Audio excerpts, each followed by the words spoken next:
Hi everyone, thanks for joining us today for ISE Alumni Series, the third session. Today we have three speakers. All of them are from ISE. Two of them have actually recently graduated last year. They are Miss Sherry and Mr. Lim Hongzhou. And we'll also have another speaker, Mr. Zhao Haoyu, who is graduating this year. And they'll be sharing with us how ISE has helped them secure jobs, secure internships, and how it has helped them in their career development. So for the first speaker, it will be Mr. Zhao Haoyu.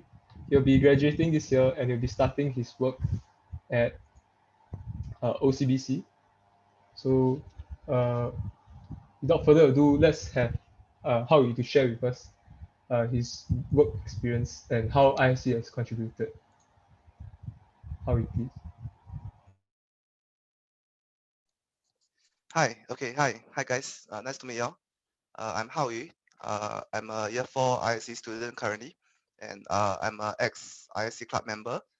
And just something about myself. I play sports. I play basketball and dodgeball, and I'm currently a residential assistant at RC4. I've been singing in RC4 for 4 years now, and yeah, all in all, I'm just a guy who loves to party and have fun with my friends, right? So I think for me to share with y'all, I will just share my journey in NUS with y'all.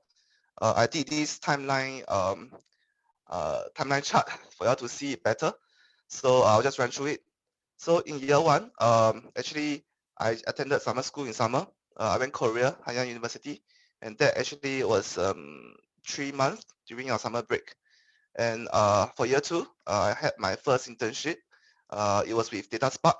It was part of Singtel. And I actually did product management. So for those of you who don't really know what the role is, actually you are interning as a product manager. And back then I was in charge of a software development team. And we are trying to track the development process as well as balancing the client's requirement and interest. So it's a very interactive role. You have to talk to a lot of stakeholders and really have to practice your project management skills there. And for my year 3, it's a bit more interesting because I did IA and summer intern back to back. My IA was with CapitaLand. I was interning as an automation engineer, and I was deployed to internal audit to help them with automating the auditing process. Yeah, so I was using UiPath, which is under like robotic process automation. And actually that role was very challenging because going into a job, I don't really have a knowledge of what RPA is, and I have to pick up this skill in a very short time. So, but it was rewarding for me because I learned a new skill along the way, as well as I see the ability of how I can learn things fast and adapt and use it in a real life situation. And after my IA, I went into research internship under ISE. So it was actually under my FIP prof. And I was researching on smart city building and framework for Singapore, which later on, it became my FIP topic. So in year 4, I was just doing job search the whole year. Actually, I started in SEM 1. And I think I was lucky to get an offer from OCBC Bank to be under their management associate program. If I'm not wrong, I got the offer somewhere in winter break. So yeah, for those that are interested, that's the rough timeline. Coming back to the topic, I think, next slide, please. Yeah, so how ISE helped me along the way, right? Actually, the first thing is actually a system design project.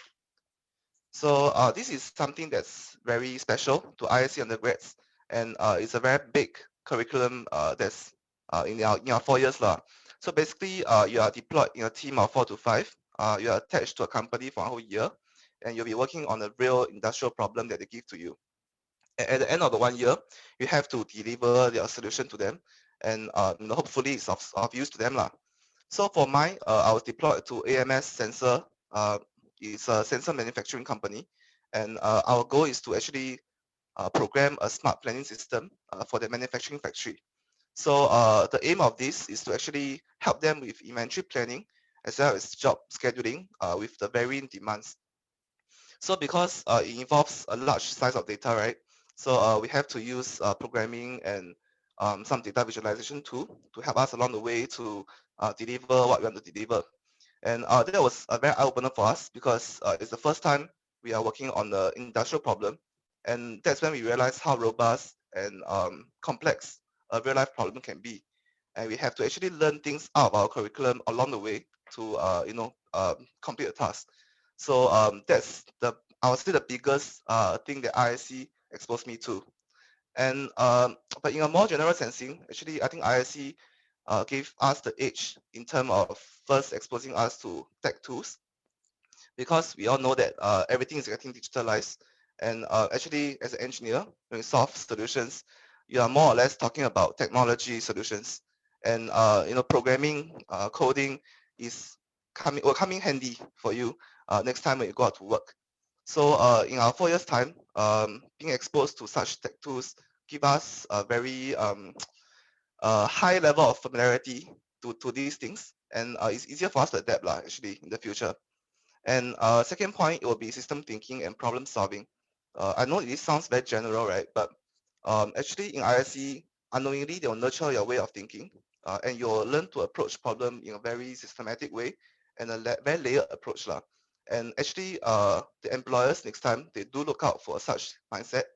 So in the interview, for example, they will ask you things like sudden situational questions, and they will ask you how will you handle the situation, how will you handle the problem, and they want to listen to a thought process. And if you can demonstrate to them that it's very logical, step by step, they'll be very impressed. So this is some soft skill set that I would say that ISE can give you.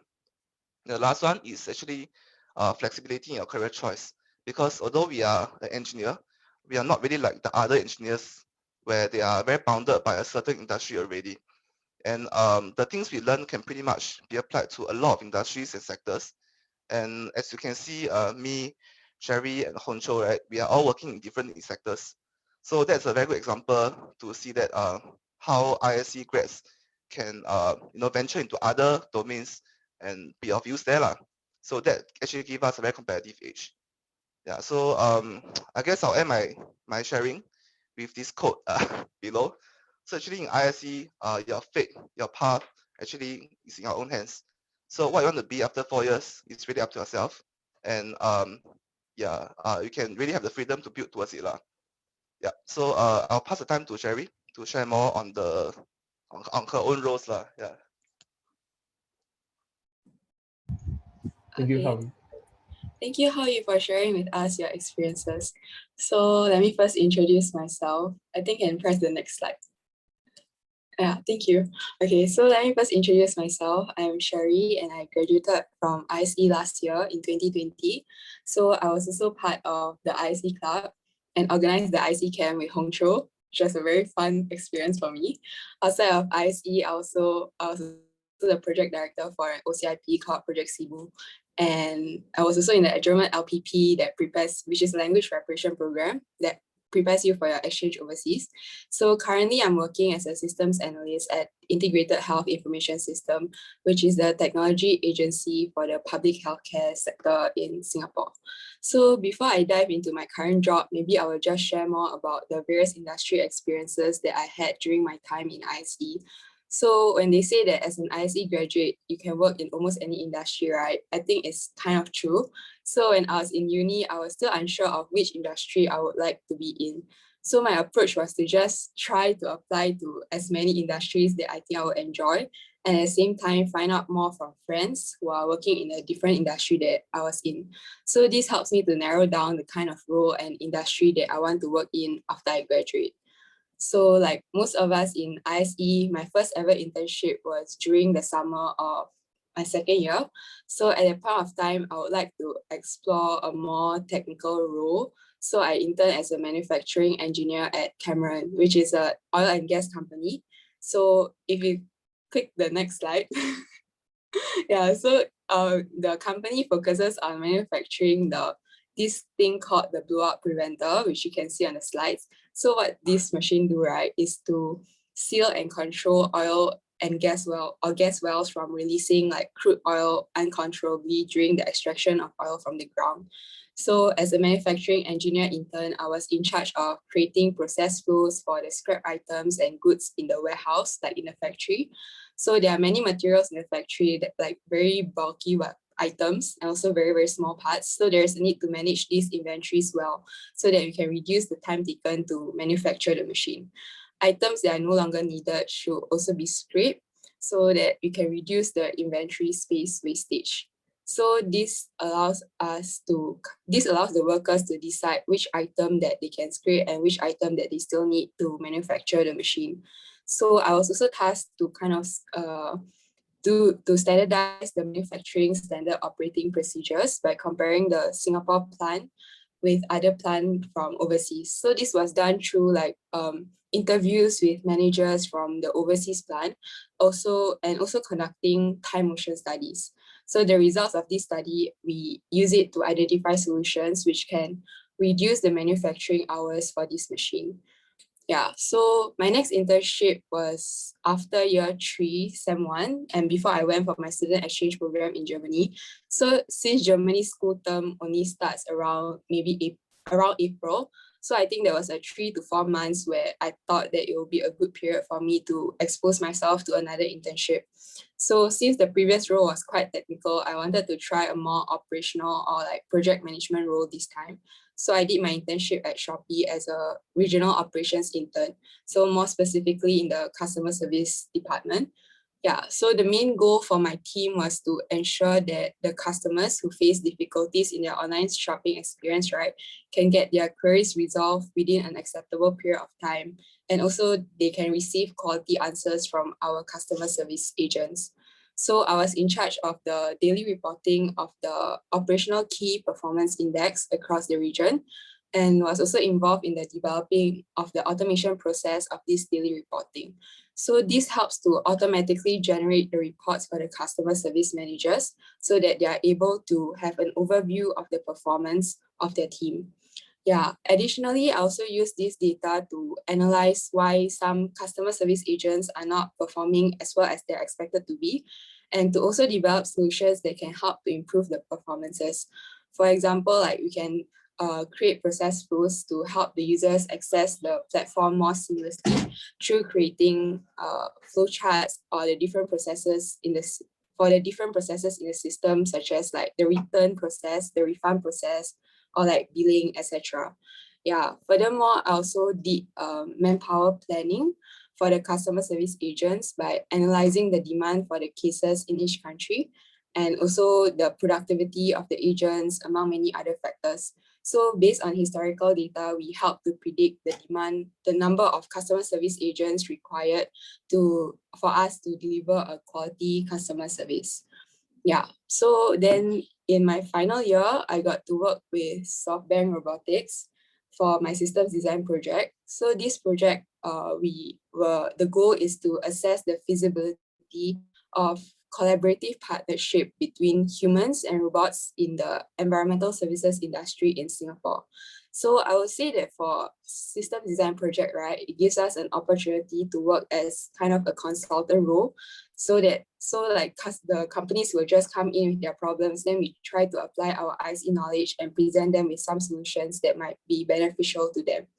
So during that period of time where we took the project, right, SoftBank was trying to roll out these semi-autonomous vacuuming robots in Singapore. So at that point of time, it was still kind of new. I think there was they only roll out at Changi or something like that. Yeah, so since it was fairly new, right, we performed market research. Then we also conducted interviews with most of the environmental services companies in Singapore. Then our goal was to devise a framework that can assess the technology adoption readiness level for these companies and to also evaluate the economic viability of incorporating this robot into their cleaning operations.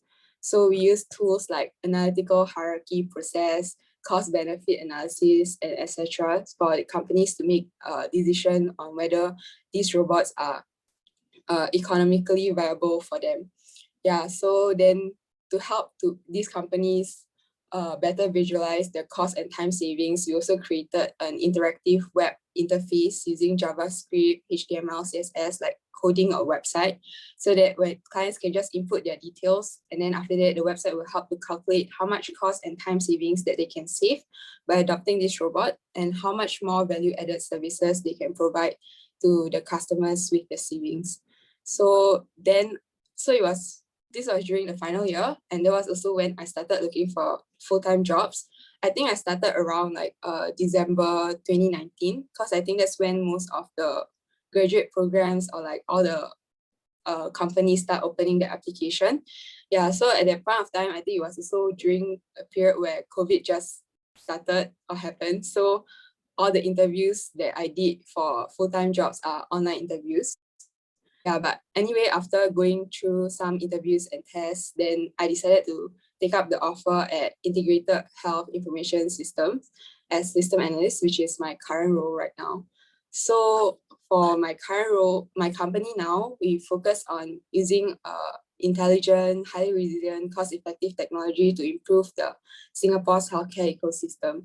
So currently I'm working on the inpatient pharmacy automation system, which leverages on like robots to pick and pack various drugs into unit dose or multi-dose sachet for specific patients. And then this system also supports the inpatient pharmacy and nursing operations for managing medication order, dispensing of medication, as well as the administration of the medication to the patients. Yeah, it helps to automate and streamline the pharmacy and nursing processes, which will help to improve efficiency and provide better patient care. Yeah. Then, because we use machines to pick and pack the drugs, it also helps to enhance the patient safety because it reduces the human error. So ultimately, it will ensure that the right patient will receive the right drug at the right dose and at the right time. So on day-to-day scenario, right, I manage and supervise vendors, then communicate with various hospital stakeholders to ensure smooth operations that will meet the service level agreement targets. Then to improve users' workflow, we also help to implement new change requests or projects. Then this will need like requirement gathering, conducting systems integration testing, user acceptance testing, provide go live and post-implementation support, etc. So since patient data is critical and confidential, right, we also perform like technical refresh of projects to ensure that there is a continual operating system and address any security concerns that we might face. So next slide. How does ISE prepare you? I think that as an ISE graduate, right, we are very flexible and versatile. So it provides us with a wide range of choices when looking for jobs. Since we have been taught to have systems thinking since day one, it also trains us to kind of look at the big picture and see how the different systems are intricately linked to one another. This kind of set us apart from others because we're able to provide a more holistic approach when solving problems in the workforce. Then given that we take a great range of modules such as coding, stats, econs, project management, we also develop a strong analytical, computing, and managerial skills, which are very useful and important. Yeah, and a lot of ISE modules are also project-based, which helps us to improve on our communication skills, which is extremely important when we talk to and manage multiple stakeholders in our job. Then in reality, I think the working world is very dynamic and ever-changing. So the myriad of subject areas that ISE module exposes you will definitely equip you with the dynamism to tackle any change that you face. So yeah, with that, I'll be passing the time to Hong Cho, who will share more about his own experiences. Thank you. Thank you, Sherry. Good morning, everybody. Thanks for taking your time off. So I'll just like to make a request. So if you all have any questions, just feel free to put it in the chat. We can also answer these questions or queries you have about experience or anything. Oh yeah, so I think Michael posted a Menti link. Yeah, you can fill your questions there, then we will take it after the presentation. So I'll start off first by really introducing myself. So like Sherry, we graduated just last year around this period. So it was quite I wouldn't say it's a bumper because, you know, when we graduated, it was at the peak of COVID and we sort of didn't have our post-grad trip. So I'm not sure if this batch, I don't think they are able to go for a postgrad trip too. But of course, it's really a very interesting experience, which I will later share more. So while I was in my university, right, I was also part of the ISE club. So I also co-organized the ISE orientation camp back in 2017 together with Sherry. So I was also involved in varsity volleyball club. So these are my two major involvements or CCAs, you'll call it, while I was in university. So okay, so on this picture on the right, so this was actually taken, I think, back in 2018 open house. So as you can see, I'm actually the one behind the prof in the blue shirt. So some of you might have seen me and I might have actually convinced you to join ISE. And I think personally, I would say it's a good choice, but through this sharing, I also like to hear about your feedback or anything or questions you might have or doubts you might have about ISE. Okay, so currently I am actually taking on the full-time role at Singtel. So I'm part of the Management Associate program. But at Singtel, it's a bit different because there's actually a normal track, which is sort of known as the non-technical track, but they also have a track which is called the specialist track. So which actually you are actually required to do like technical roles. So this is the specialist management associate track, which I am currently doing now. And my role is actually a architecture consulting analyst, which I'll share more in the next slide. Okay. Okay. So I'll just go through my journey in uni. So as an ISE student, you're actually required to actually go through this compulsory vacation internship program, either or you can actually do an industrial attachment. So the difference between a vacation internship program and a industrial attachment is that one is actually 3 months and one is actually 6 months.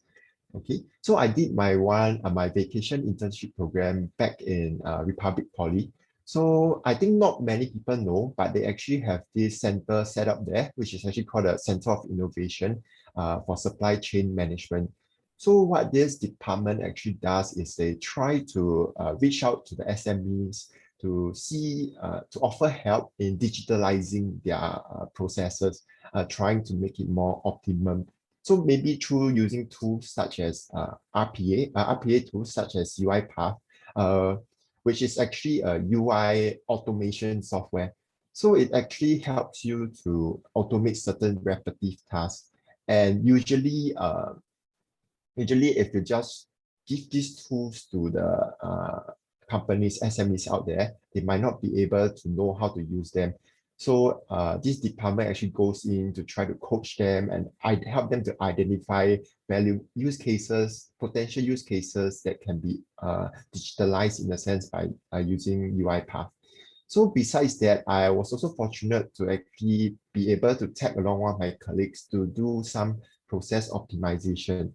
So in a way, we sort of went down to the supply chain, the supply warehouse to actually look at their processes to try to identify wastage. So this is also part of the ISE curriculum. So what we used back then was to use the Lean Six Sigma methodology, which is actually one of the ISE modules in the higher level. So if you are interested, you can also take a look at it. So what it actually does, in the sense, it always encourages you to identify wastage and seek ways to actually reduce this wastage. Because when you are able to reduce wastage, such as, for example, you identify bottlenecks in your process value chain, right? Then you remove these bottlenecks, then you can actually reduce, for example, your end-to-end process time. So these are actually important because actually in a large manufacturing or supply warehouse, if you are able to save, for example, 2 minutes for each activities, actually this actually adds on and results in a very big saving. Okay, so a part of the ISE curriculum also, you are actually also required to do this, which I think is one of the best selling point of ISE, which is actually the system design project. So what you actually embark on is you're actually given a real industry problem and you work together with teammates to actually try to come up with a solution and present it to the company for them to actually adopt or okay, in some cases, the company might adopt it. In some cases, you might be offering some solutions which they might take into consideration. So for my case, I was being allocated Bolero Logistic. So back then, they gave us this project and they gave us this problem to actually try to optimize their local freight service. So it was a very interesting project because we actually had to go down to their supply warehouse, look at their processes, even went to shadow their drivers, which means I was actually following the drivers where they were actually doing their delivery. So I was actually taking down the timings, for example, like how long do they take to unload their goods? How long do they take, how long do they make a stop at here? And even things, trivial things such as how long do they take to even find a loading bay? Right. So through this process analysis, then we came out with a solution, which was to actually try to digitalize, in a sense, we came out with a mobile applications for the drivers. In a sense, we wanted to try to offer them a solution where they can actually do away with paper work. Because actually in their current operations now, there's a lot of manual paper handling. For example, the person who actually assigns the route, they have to slowly pass the stack of papers, which are actually called the POs, to actually the drivers. And the drivers have to vet through one by one, match it with the goods they are supposed to load. So actually, this is a very time-consuming process. And we offered a solution where we actually try to digitalize this, and it was actually a proof of concept to them also. Okay. So lastly, so I'm actually in my current role now, which is actually the architecture consulting analyst. So what this role actually does is that it actually involves working on various strategic initiatives project where I actually sort of designs and develop innovative products. Besides that, we also get problems or requirements, customer requirements, and we take them in and we see how we can actually put together a solution for them. Okay, so this picture is quite quite apt in a sense because when we were able to go back to office, I think back in October last year, we actually had to wear masks, because of the safe distancing measure. So this is actually my colleague, which is actually also an ISE student. His name is Tang Jie.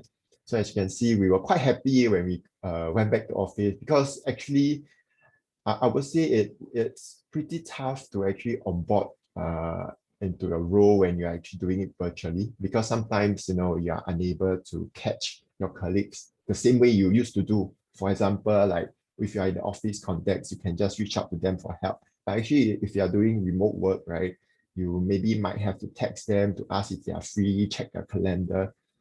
But of course, this kind of things is sometimes not up to our control. And that's why I think as ISE student, we are really adaptable. So we usually, so I adapted to the situation in a sense. Okay, so this is my journey. Oops. Okay. Okay, so what ISE taught me, so I think this have been mostly shared by the previous two speakers, but I would just like to highlight that actually, if you know about the economy right now, so the government is actually rolling out about digitalization initiatives. So I would say the technology market is pretty hot right now, but of course you must also not jump into the pool, right? Just because it is the next in thing. I think it's also important to really identify your interests, what you really want to do, what you like to do. So how you can actually identify this is maybe through networking, through talking to your seniors, or through even trying out internships, right? But one thing I would like to highlight is actually whatever skill sets you see here are actually very valuable skill sets that employers actually look for. Why is because in an organization, for example, every employee usually they are tasked with some problems or project. And if you realize, right, for some of you who are not yet in ISE, but for those who are actually in ISE, you do realize that we do have a lot of projects for every semester. So through this project, so because every project there's always a problem statement, right? And you usually get to work with your teammates to try to formulate a solution. And this gives you actually a flavor or a taste of what actually work life is. Because in work, right, usually maybe your boss will tell you things like, okay, I have this problem. So he will usually just task you this problem, then you will have to solve it. But to some people, it might not be apparent, their approach might not be very systematic. But through, the ISE curriculum, you are able to build out this systematic way of understanding the problem. Even then, you go through this problem analysis, problem statement formulation, and you think about it, think what is the possible permutation, then you go understand, do your various statistic analysis. Then after, at the end of the day, you are able to come up with a solution. But the best part is that this solution is actually backed up through your analysis that you actually done earlier.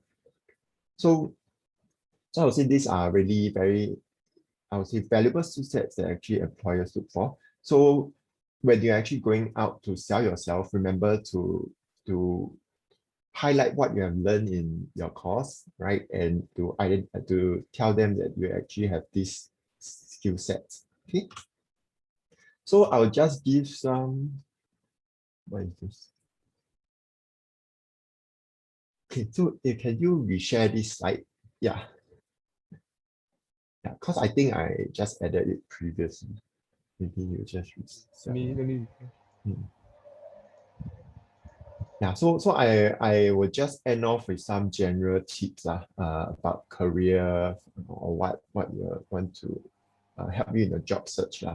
So I think it's never too bad to start early. It's never wrong to start early. So I mean, when I was in university, I do have some, like your friends would be like, hey, chill lah, don't need worry. But I mean, okay, everyone takes things differently, right? We all do things at our own pace. But what the message I would like to highlight is it's never too early to start, because when you start early, then you will actually have more experience. So just a note is that if you're looking for a full-time job, some roles they actually open very early, even as early as June or July in the previous year. So those, from my experience, those are usually consulting roles, right? They actually open their application as early as July or August in maybe your year 4 Sem 1. So do keep a lookout if you're interested in these roles. So for management associate programs, their opening window is around August onwards. So for my experience, Singtel was in August. I think there was also Capital Land, there was also OCBC, there was also around this time. So I mean, do keep a lookout, right? Because if you do miss the application window, then you won't get a chance, right?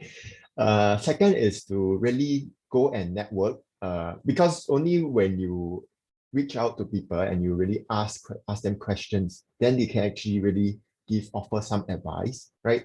So I think the ISE cohort it's actually quite a small cohort, and it's a very tightly knit together cohort. So feel free to reach out to like any of the seniors. For example, if you're interested in working Micron, right? So I believe there's quite a lot of ISE seniors in Micron. There's also a lot of ISE seniors in banks such as UBS, DBS. So because you find ISE people everywhere, right? So don't be afraid. You can just maybe go to LinkedIn and just type in ISE and maybe the company name. So you might find some seniors, and yeah, just ask anything. Ask them. You can even ask them if they have an internship role. But the idea is to really go network, go understand about the internship role, for example, understand about a company's culture, because it's very important, when you are finding a full-time role, that what you believe in and what the values that you have is actually aligned to the organization values and organization direction. Because you don't want to find yourself, when you're actually working in a role, then you realize that actually there's a mismatch between what you want and where the organization is actually heading to. So I think this is something to also take note. And last but not least is to build your brand. So there's a lot of ways to build your brand. There's no like a hard and fast rule. So it can be through doing many internships, right? It could be also participating in school activities to maybe show that you are also involved or have a different life. It can also be doing hobbies such as, some of you may like Howie likes to do sports, Sherry likes to maybe do pottery and things like that, right? So, and for the next 2 points is to know your strengths, but know your weaknesses even better, right? Because I think in interviews, usually they would like to hear, about tell me something weak about yourself or what are your weaknesses. So I believe some people might catch off, might be caught off guard by these questions. So one advice is you can always reach out to seniors who have been through this interview and to maybe ask them what are the tricky questions and so that you can actually better prepare yourself. So I just end it off here.